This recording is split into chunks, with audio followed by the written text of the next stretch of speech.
Hey guys, and welcome to the very first episode of Evo Bootcamp for 2018. This is our Hungover Gaming Media's esports show, particularly a mini-series segment where we go over the road to Evo 2018. Evo is the championship series of fighting games throughout the year where 8 different fighting games are played. It is typically the largest tournament of the year where a lot of money can be made and dreams can be crushed or completed. You never know. Careers made, legends formed, money earned, people excited. This is what we live for in the FGC. Yes, the FGC fighting game community. We're going to be taking you through a sort of basic overview of each game, particularly the ones being played at Evo, and maybe why you would want to pick it up and start playing it for yourself. And we also wanted to bring to light the FGC and fighting game community, the fighting game community, and sort of highlight typically what goes down at a tournament in one of these tournaments, and what better time to highlight it than Evo time. I'm one of your hosts, Julien, alongside Yvonne, and we're ready to take you into the action.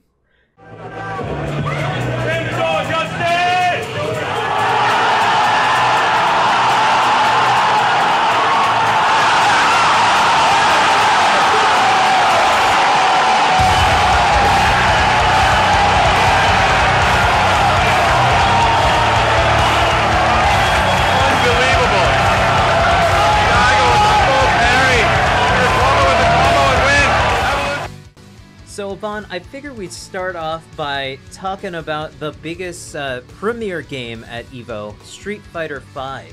This is the game that many people know, which is synonymous with fighting games, Street Fighter franchise. This is particularly the 5th one.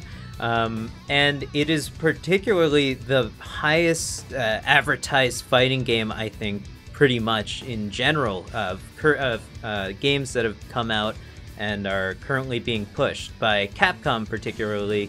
And also, you know, you gotta give due diligence where you gotta give credit where it's due. Yeah, you gotta give credit where credit is due, because without Street Fighter, particularly Street Fighter 2, I don't believe the fighting game community would be where it is today. What was so special about Street Fighter 2, Julien? Well, Street Fighter 2 was pretty much the beginning of modern fighting games. It really introduced hit stun, which is when a character is hit, they can't act for a while, and that hit stun was long enough for people to throw in a second move and get a combo started. So they really sort of introduced combos in Street Fighter 2, which is where and also the ability to choose your own character. That was really big in terms of the Street Fighter series. You could only play as Ryu or Ken in the original Street Fighter. But they made the moves executable also, and it was really the birth of modern fighting games. So what we think of fighting games as they are today. Today, if I have my $60, I can register for this tournament and go to play Street Fighter V against some of the best talents in the world at Evo 2018 in Mandalay Bay. Now, when I'm getting into this, I'm getting into a fast-paced but also patient and strategical fighting game that I think has a lot of very key elements that have changed, including this the V trigger and V skills. Yes, if you have coming from Street Fighter 4, for instance, gone are the days of focus attacks and things like that. Now we've got the V trigger and V skill system. So Street Fighter V has been at Evo for the past 2 years now, making this year its 3rd year. And really the V trigger system is the primary interesting thing about this game. It's what sets it apart from other Street Fighter games, and each character gets their own unique V trigger, which is an ability that can be activated once a meter is filled. And they also have a V skill, which can be used at any time throughout the match, which is basically like another move. So these are I would say that these are skill-based moves that can be very high risk, high reward? Is that basically how they work? I would say the V skill is generally a high risk move for most characters. In fact, I'm not entirely sure if the V skill for every character is even useful. So some characters don't even have very useful V skills. So it's really character. You have to take it by character base case. Sorry, and this is just the how fighting games roll out. Some characters are good, some characters are bad. I know fighting game developers try to balance everything. But if every character was balanced perfectly, then there would be no variety in the characters in a fighting game, which would make it kind of boring, I would think. Yeah. So, this being said, you have pointed out, and having played Overwatch on a small-scale competitive basis, I know that the meta changes a lot. Now, in 2017, we saw an excellent showdown in the Street Fighter V. That was, I believe, Tokido and Punk, right? Yeah, so Tokido and Punk, it was, I think, one of the a really exciting match. So the game was played in the Mandalay Bay, which is, as epic of a stage as it gets in America, at least. And so in Las Vegas. And Tokido is, we can get into who these players are later on, but Tokido, just as a preface, is a guy who's been in the Street Fighter community since the Street Fighter 2 days. He's 32 years old. He's a veteran, to say the least. And Punk comes into this series, and he's 19 years old. And so this is a one-on-one match. You've got Punk, who is very good, obviously. He made it to the top 8. He's definitely top 2 material, in 2017 anyways. And he's going up against a person who's been playing Street Fighter for longer than Punk has been alive. So that is a crazy matchup. Yeah. And we had some very powerful moves, and Tokido whooped Punk for a little bit. Didn't he get perfected? Yes. So the way it rolled out, I believe, was that Tokido, I think Punk was coming from losers. No, Tokido was coming from losers, I think, actually. So we can discuss. We can go through how the tournament is structured. I was just really trying to bring up the idea of meta and how the meta has changed. Oh, right. So yes. Okay. There, sure. in that, we had a very aggressive style coming from from Punk. It's also based on how the tournament is structured on winners and losers bracket. And so Tokido used that aggressive style as a way to react. So he knew that Punk, coming from that winners bracket, we'll get into the breakdown a little later, would be very aggressive, wanting to end the match as quickly as possible. And he used that aggressive style as a way to punish move after move. Yeah, so a lot of fighting games really in tournaments specifically boils down to psychology, because obviously these guys are really good. They can make a lot of moves, and that they know all the combos and all the things, all the moves of each character, right? So execution is typically not a problem for them. But it comes down to mind games where you come into mix-ups, and is this person going to throw out a move that's unsafe? How can I punish it, etc.? Things like that. And that is sort of translating across to real fights like boxing and things like that. You have to get in your opponent's mind and sort of understand what they're going to do in order to counter it. And that's exactly what Tokido did with all of his experience of, decades of Street Fighter play. So, yeah. And Tokido was playing his very powerful Akuma, used his special attack to finish off Tokido. Can you explain a little bit what the CA bar is and some of that stuff?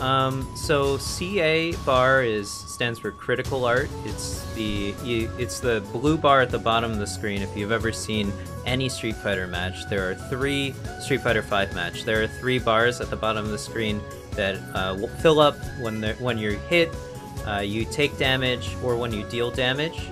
you will start to fill up that bar. Or when you use special moves as well, like Hadoken or Shoryuken. These moves build up that bar. You can end up using one of those bars to make one of your special moves more powerful. That can end up giving it various properties like a hit of armor, so you can get hit and your move will still go through their move. It also makes your move more powerful, and etc., and gives it some different properties. But if you fill it up all the way, specific. Yeah, yes, of course. Each special move is character specific. But once you fill it up all the way, you have access to what's known as your critical art, and this is your big flashy cinematic move that you can use at the end of a combo or just on wake up, as some people do in Street Fighter V. Now, was this the Raging Demon that Takedo used? Yeah, Raging Punk Demon to finish him off? Yeah.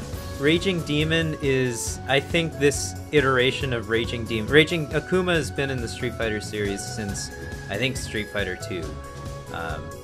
I believe so. And he's always had Raging Demon, which is the coolest fucking move in Street Fighter. But it also it's an input that is not necessarily so easy to do. I think you have to push 4 buttons in succession, and then there's also a joystick movement as well. And I think in this game it has the most, it looks the coolest that it's ever looked in Street Fighter V. But that's opinion based. But this move is Akuma's Raging Demon. I think can only be used in V-Trigger. So that's a special ability that he has, his V-Trigger. So you have to use a lot of resources to use this move, and then you also have to input it, and under those high stakes moments it can be difficult, and you can choke, for instance, and mess up. So the fact that Takedo is able to pull this off and land the move is pretty impressive. So that was the end of 2017. We had the 18-year-old at the time, Punk, losing out to the veteran Takedo in a classic Akuma smackdown, a classic Street Fighter V or Street Fighter character. So what is the structure of this tournament then? Are we going to see, because I know Street Fighter is PC and PS4, but Evo is only PS4. Yeah, so Evo, you're going to be playing on the PlayStation 4, so you should make sure your controller is functional on the PlayStation 4. But that being said, the tournament, typically there are over 1,000 entrants. I mean, we've seen in the past, at Evo 2016, there were 5,000 entrants that year for a prize pool of $101,000. In Evo 2017, there were 2,600 entrants. So as you can imagine, if we need to get through a tournament in a weekend that has that many entrants, you have to make things go quickly at some point. So the way it's played, the way it's structured is you have pools, different pools. You get, once you sign up, people, you seed into different pools based on how you've done. In prior tournaments, if this is your first tournament, then you're going to be put in a lower tier pool. And then at those pools, you end up having to play everyone in the pool in a 2 out of 3 match. So Street Fighter is already 2 out of 3 in terms of rounds, but you have to play that person and beat them in a 2 out of 3 match. So yeah, you play 2 out of 3 games. So at that point, if you have won enough games to make it out of your pool, you get placed into a bracket of, I believe it's 64-person bracket. It must be 64-person bracket. And then at that point, it's a double elimination bracket. So about how many games do you have to win to get to the 64? Oh, it depends how many entrants there are, but I would say you have to probably win probably at least 10 games to make it to top 64. I would say. I mean, that's my estimate. I'm not sure. Watching pools can be a very exhausting thing. You have to watch all day on Saturdays, usually.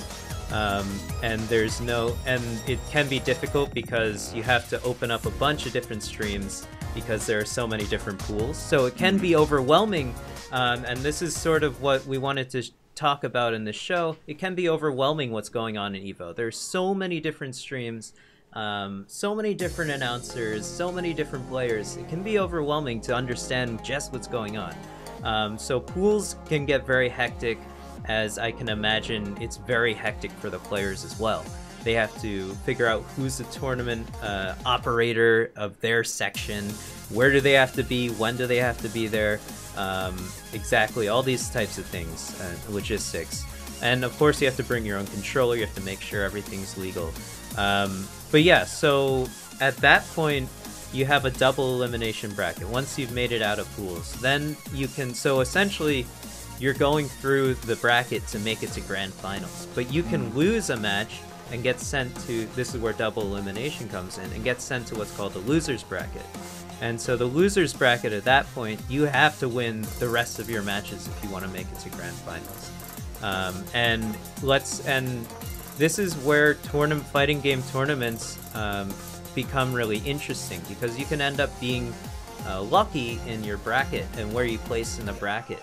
Of course, you have to beat some people in pools to get there, but you can end up getting pretty lucky based on where you're placed, because you might not end up playing the best people in your bracket, in your part of the bracket, until the grand finals.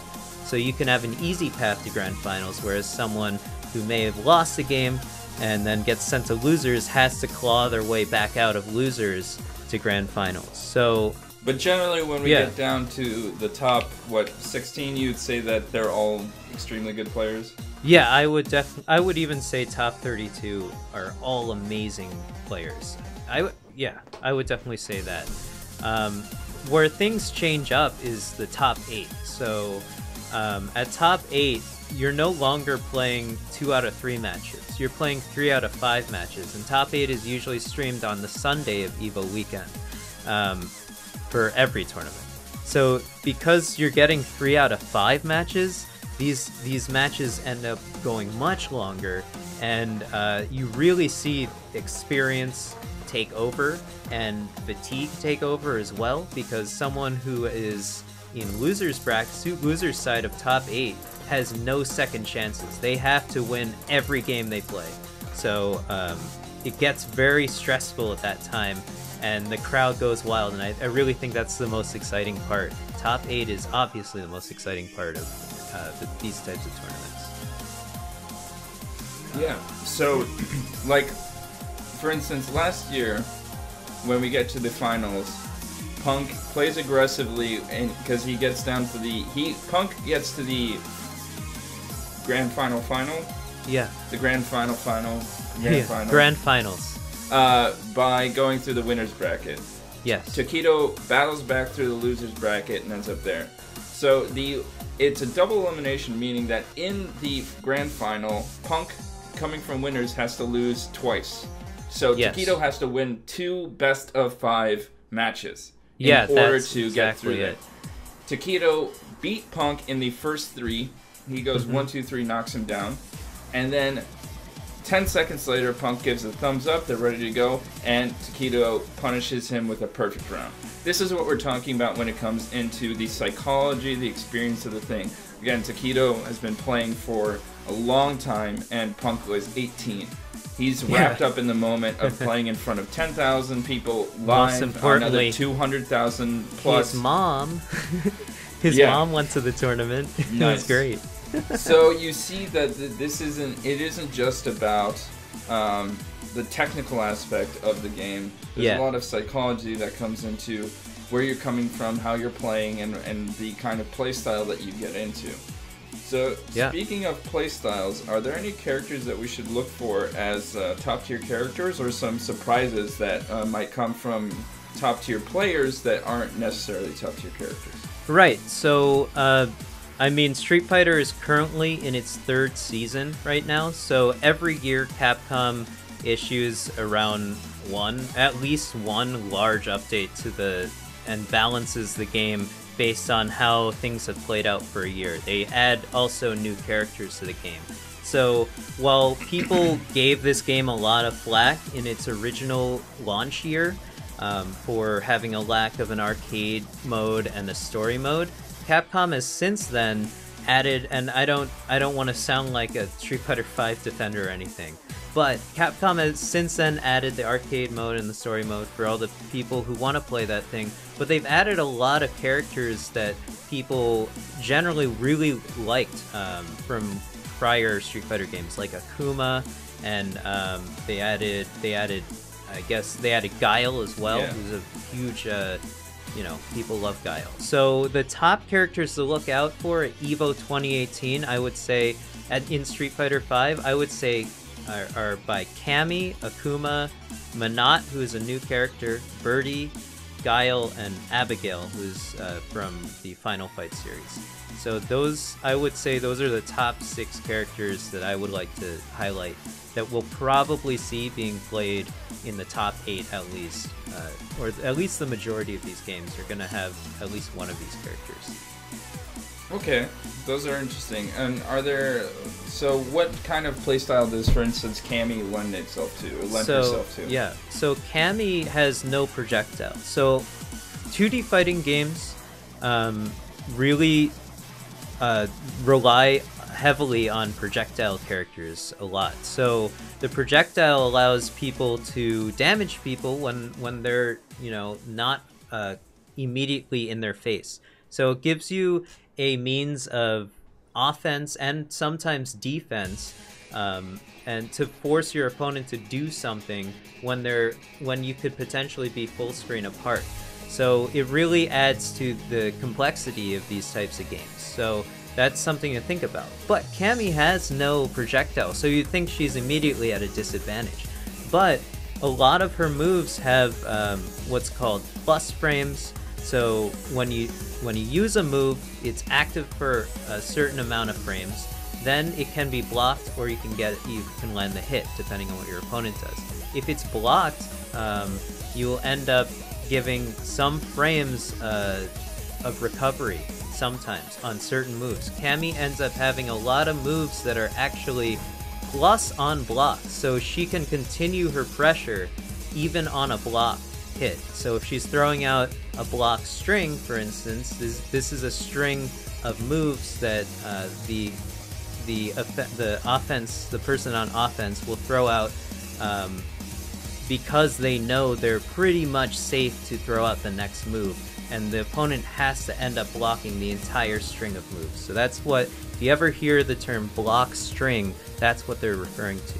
So Cammy has a lot of moves that give her advantage on block, and a lot of moves that are very quick, and she can really close in the distance. So she happens to have a really fast walk speed in the game as well. So she's a really, really good character. She can close gaps really well, and we'll see at Evo, you'll see a lot of people hovering back and forth and started trying to work their way in. That might seem a little strange to someone who's not really invested in this particular game, but that's the opponents trying to feel each other out in the neutral game before they make a move, before they commit to something. So Cammy can really close those gaps, and that's why she's a really good character in Season 3 of Street Fighter V. And another top tier being Akuma, who is super powerful. Right, Akuma has always been an incredibly powerful character. A lot of his moves are very damaging. He has similar moves to Ryu and Ken. He has a Shoryuken and a Hadoken, so he has a projectile. But the way they've sort of tried to balance him is that they've given him less HP. Right. So maybe different to some fighting games, every character has their own amount of hit points. And Akuma has a particularly low amount of hit points. Is it still the lowest in the game? I would probably say, I think there are different tiers of hit points in this game. I don't know exactly, but he's definitely in the lowest tier, I would definitely say. So the trade with Akuma is you have the most powerful, probably damaging moves, or the top tier damage moves, but the lowest tier health. So you're playing on your mechanics being good enough that you can block, avoid, and punish at the same time. Definitely. Akuma is known as a glass cannon, I would say. Yeah, someone who can do a lot of damage, but can be easily defeated if you know what you're doing. If I wanted to learn how to play Akuma from somebody, whose game would I watch? I would absolutely watch Tokido. He is an Akuma main, for sure. He plays, honestly, I don't think we'll see Tokido play. If you just watch his entire run through Evo 2018, I don't think you'll see him play any other character. He is an Akuma main in this game, and he's very good with him. We've seen in the past. Yep. Sounds awesome.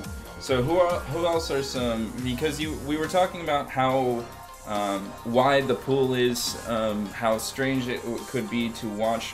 What are some characters, or not some characters, not just characters that we're looking out for, but what are some top tier players that we should look out for if we see them in the pool, or if we want to just get better from, viewing their VODs and things? Well, okay, we've highlighted a bunch of characters that are just the top 8 ranked. In terms of how well they've done at major tournaments and premier tournaments in the past. Mm-hmm. So we already mentioned Tokido. He is pretty much the best Street Fighter V player at the moment.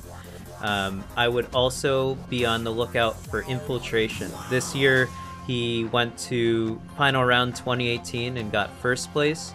He's sponsored by Panda Global. He's from South Korea. Tokido's from Japan. I actually wanted to highlight where these people are from, and how old they are. I think it's really important. So Infiltration is 33 years old as well. Currently he's playing Manat, who is a very powerful character that was introduced, I believe, in this current... No, she was introduced last year to the game. And he got second place at the Premier Sunfest 2018. So Infiltration is a top tier player as well, I would say. And he also, I know from doing a little bit of research, some pre-search maybe for this. I'm not a guy who I don't play a lot of Street Fighter V, in that I don't play it unless I'm at your place. But I've watched you. So he's been known in the past to be able to spread to a lot of different characters in strategic moments. Yeah. So he did play Manat, but he also played Juri, and Juri also introduced last year. Juri is a interesting character in that she has an interesting fighting style in that she has to charge up a lot of her moves. So she can charge up. She has like foot projectiles, so she can throw a low projectile as opposed to a mid projectile, which is like the Hodoken. So it ends up being you have to block low. There are two types of blocks in Street Fighter. You can block high or you can block low. And if you're blocking low, you're vulnerable to overhead attacks. If you're blocking high, you're vulnerable to low attacks. So she has a lot of mix-ups with her projectiles, and a lot of her moves have a pretty decent range as well. Juri is an interesting character. And she's marked as one of the lower tier characters in the season, yes, right? Definitely. Especially now, I think I haven't kept up too much with Juri, but I would say that it's not that she got nerfed by any means in the most recent patch. It's just that a lot of other characters got buffed in terms of their frame data, which is really an important aspect if you're trying to get into competitive fighting games. So a lot of other characters got buffed, and she sort of got left behind so a lot of other characters do what she does, but better, is what I'm trying to say. There you go. Mm-hmm. So what I'm highlighting here is, even though he's a Manat main, I think that Infiltration, like many other players, is able to throw out different kinds of characters in specific moments. The research that I did was when Infiltration pulled out Hakan to counter Balrog in a critical moment, and using that to push him through. Now Hakan was a lower tier character, but was known as a possible counter to Balrog. So even if you're I don't think Tokido will pull out anybody but Akuma, But somebody like Infiltration, when push comes to shove, can switch up what they're doing, and a lot of these other players are able to pick out specific counters and use them at a very high level. So that makes it a little bit more interesting, because it's not just high-level character main versus high-level character main. Sometimes you have to switch up and do what you can to defeat your opponent. Yes, right. So that's how the tournament is structured, in a way that the losing player, so you're in a 2-out-of-3 match, you lose your first match, the losing person can switch characters. I believe the winner is locked into the character that they already played. So the loser is able to counterpick with their player of choice, so their character of choice. So we may see Infiltration pull out Jury, but I believe he also plays Nash. He used to play Nash, but Nash, like Jury, got left behind in terms of other characters getting buffed and him not. So that's well, this was just for instance, I pulled this out that Infiltration had used Jury and Manat at the tournament that he won at the start of the year. What was that? Final round? Yeah, final round. Yeah, so that, and exactly. So Infiltration will most likely use Jury at some point. So another one to look out for is the second place from Evo last year, right? Echo Fox's Punk. Yeah, so Punk has had sort of a tough year in terms of his tournament placings. He placed 32nd at Sunfest, and he placed 6th at DreamHack Austin. So this could be through a whole multitude of reasons. You know, life gets in the way. This kid is 19 years old. He's got his whole life ahead of him. He's from the United States, so he could. I don't know his personal life, but it could be that he had some complications that made him not play that well during these two tournaments, or he could have ended up getting a particularly tough bracket that he was placed into. So maybe he ended up playing. I didn't see this tournament, so maybe I'm just hypothetically throwing this out there. Maybe he ended up playing some of the top 8 players in Street Fighter in the beginning of the tournament, and he just lost. You know, sometimes you lose. It's rough. When the nerves are high, that's what happens. So, right. I'm not sure. His most recent success was the second place at the Evo Championship, right? Yes, that was probably in terms his of top I mean, 8. Capcom Pro Tour and some other like majors, but nothing premier. Yes. So we'll see if he can bounce back in a premier tournament to being that top tier player that we've seen before. Absolutely. Next up, we wanted to highlight Fudo, who is he's from Japan. Fudo Fujimura. Fujimura is his name. I believe Fudo is the his sponsorship. He's from Japan. We don't know how old he is. I couldn't find out how old he was, but he actually managed to. He plays Ibuki, the school-age ninja in Street Fighter V. Who's constantly trying to find a boyfriend. That's her lore. I don't know why. But he placed first place at Sunfest 2018 and 8th place in Final Round 2018. So he's someone to be on the lookout for. I think he will do pretty well at Evo. I think with an Ibuki character. Not many people may know the matchup, for instance. That's an interesting one. Yeah. Exciting. And then next up we have the man who's been playing Street Fighter since he was born, Daigo Umehara. He's 37 years old, so that's a full-grown man who's playing video games for a living. Yep. He's from Japan, if you couldn't guess by his name, but he has been playing Street Fighter forever, as has Tokido. So he is a wealth of knowledge and experience, and is always someone to be on the lookout, as he's still kicking ass. He's currently a Guile main, although he is particularly known for playing Ryu, but the main character in Street Fighter. But Guile is fit in his fancy in terms of performance this year. He played second at North Cal Regionals and fourth at Sunfest. So at 37 years old, he's still in the top 8 of Street Fighter, which is really exciting. That is an incredibly difficult task. Yeah. One would Keeping say up that with the reaction youngsters. time wears down over time, but at the same time, this is the kind of thing that we're talking about in terms of the balance of nerves, emotions. Like these old stalwarts are also there in terms of being able to handle the crowd, the pressure, those Absolutely. kind of things. They've been in this situation countless times before. Right. The fighting game community this is not a tennis game or a golf match, so they are known to get very, very loud behind you, and if they don't like you, they're gonna be yelling at you the whole time.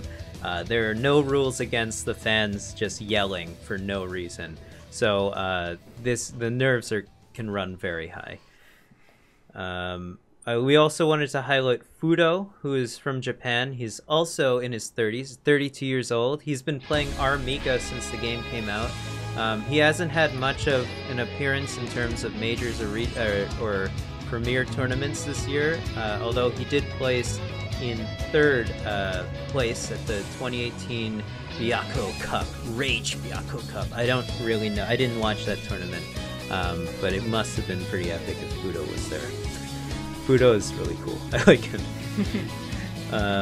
I also like R-Mika. R-Mika is not... I believe he's the only R-Mika main that we'll pretty much see in the top 8. He typically makes it to top 8, and he typically plays R-Mika, Rainbow Mika, who wears very little clothing as well. Yeah. But coming up, we have 2 players that have went to quite a few majors and premier tournaments.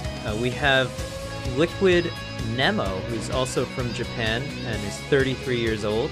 He plays Urien, and he went to 4 different tournaments. He placed 6th at Final Round 2018, 6th at Rage, 3rd at Fighter Spirit 2018, and 4th at Combo Breaker 2018. So that's an exciting run of tournaments from a person from Japan who is flying to America to all these tournaments. I believe all these tournaments are in America. And then I think the most interesting person of the top 8 is Menard. He's from the Dominican Republic. I don't really know how old he is. I wanted to highlight how old these people are because typically, if you look at esports outside of the fighting game community, you don't really see so many old people playing games. Fighting games have been around for a very long time, and people are really passionate about them. But if you look at how old Overwatch players are, for instance, or League of Legends players, well, I don't know how old League of Legends players are, but Overwatch players, for instance, they're all very like young. 18 or 20 years old. So these people have a decade of time over them, easily, except for Punk, who is 19 years old. So Menard has been to 6 different tournaments. Particularly, he placed first in Texas Showdown. I think he's a real fan favorite because of where he's from and who he represents. He also has given back to the Dominican Republic in that he opened up a fighting game center, a gaming center in the Dominican Republic. So I think that's really cool. He used his winnings from, I think, Texas Showdown, or maybe it was one of these tournaments. He used his winnings to open up this center. So he's really trying to foster a wealth of Dominican Republic players or players from the Dominican Republic. So I think that's really exciting. And I want to highlight one of the players that I found. I also found a player who donated his winnings to Hurricane Relief. Yeah, good person. Who was that? NuckleDoo. NuckleDoo is awesome. He's been playing Street Fighter for a very long time. And you're right, he did donate his money. Which Hurricane Relief was it? Hurricane Ermac. Hurricane Irma relief. Nice. And so donated his DreamHack Montreal 2017 winnings to help with relief there. He's currently ranked number 11, so he's not a terrible player. He is my dark horse candidate for winning the tournament. It's exciting. He's from America too, right? He is from Florida. Florida, Guile, right. Maine. Very exciting. So and he is the highest ranked player with no team backing him. That's also very exciting. I don't know why he's not sponsored, is what I'm saying. Also, I wanted to highlight that this game is Street Fighter V is dominated by Japanese players and South Korean players. So that is going to become interesting when we start discussing all the other games that are going to be played at Evo, particularly Melee, Super Smash Bros. Melee, which is not dominated by people from anywhere other than America and Sweden for some reason. So all those cold nights at Poland. Yeah, with you crouched up with the GameCube controller. So I just thought that was an interesting thing to point out. We have a bunch of Japanese and South Koreans flying to America to kick ass, and I thought that's pretty interesting. But so we'll see a variety of characters played at a very high level. We'll see a lot of heartbreak and a lot of success, and I think that I want your prediction of the tournament winner right now. If I had to guess, I would say I think Infiltration is going to win this year because this is the year of Manat, the character in the game, and I really think Infiltration has a download on this character. He knows how to play her better than almost anyone else other than, I would say, Justin Wong, who we did not mention. He needs to be mentioned as well. He's on his rise too because he likes to play Manat. So I think we'll see Infiltration at least in the top 3. I think he's playing very well this year. There we go. So Julian's prediction, my prediction, the Dark Horse Knuckle Dew. Knuckle Dew. Love that. I'm excited to see how this tournament plays out. Julian, if I wanted to get into this game right now, how would I do that? Well, I mean, like we said, it's currently on PlayStation 4, so you can go check it out. I believe the base game must be $30 by now. But you would want to get Street Fighter V Arcade Edition, which includes Seasons 1 and 2, because then you are pretty much up to date, except for the new characters that are coming up this year. Which means that you're going to be behind, which means that you don't have the practice, which means you will be behind when you go to the tournament. So just put all your money into it. You will win it back. You could spend a lot of money. It's a huge prize pool. Yeah, you can also get this game on PC, but it is not, however, on Xbox One or Nintendo Switch. So that's something to point out. Sony paid a lot of money to Capcom to get the exclusivity on consoles and also at tournaments. I don't know why Sony spent so much money. It's a beautiful and historically important and relevant game, and one of the classic franchises to see in fighting game community or at Evo itself. So I think that this was a great way to start this series, and thank you so much for bringing this to my attention in such a primer detailed way. I think it's great. No problem. Tell us how we did in the comments section below. If you want us to highlight anything else, particularly about a specific game at Evo, you tell us there. And tell us who you think is going to win Evo 2018 for Street Fighter V. We'll be back next week with another game that's going to be played at Evo. Maybe it'll be Tekken 7, maybe it'll be the Super Smash franchise, as there are 2 games. Smash Melee and Smash for Wii U. But until next week, we'll find out then.